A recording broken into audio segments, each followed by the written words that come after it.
welcome to this week's Tip of the Week for SAP Business One. This week's Tip of the Week, we're going to show you how to copy, paste to and from Excel out of Business One.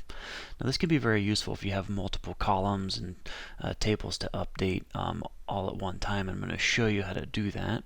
And for this example, I chose a table here that's a little larger. It's going to be our timesheet, so it doesn't have to be a timesheet where this works.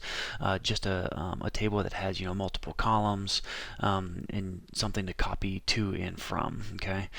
So the first thing I'm going to do is to show you how to copy this. So I've already pre-populated some data here in a timesheet, and as you notice, there's different rows and there's different columns.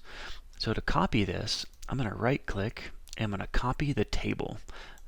What this is going to do is going to copy everything as it is, and I already have an Excel document open here. And now I want this to show up in A1 here. I'm going to right-click and I'm going to paste it. Now as you can see, it's going to paste it as it looked in Business One. So you have your dates, your start time, your end times. Everything is here. So that's how you copy a table out of Business One. Now we can paste back into Business One as well. What I'm going to do, I'm going to leave these columns up here because we need this to look identical as it does in Business One, and since I copied it, it's going to stay the same there.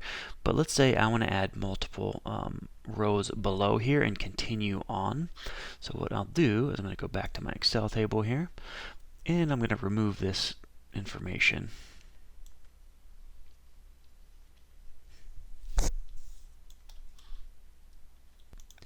And for the sake of time, what I've done is I've copied already the start and end times here.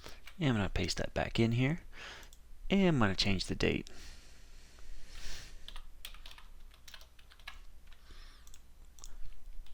And we're going to say that that's that date there. And let's continue on and let's just make more dates here.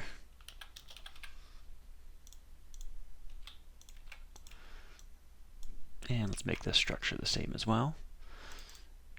And now if I could fill in any of these other columns, they will populate as well. So now what I'm going to do is I'm going to take these fields, I'm going to copy those, and then I'm going to go back into Business One. And on row 10 here is where I want this to continue on. I'm going to click in the next available field, I'm going to right click, and I'm going to paste. And you can see it starts adding everything in as it was off of my Excel table. Thank you for watching this video. As always, please reach out to us here at Support One with any questions. Click on the link to subscribe for more content.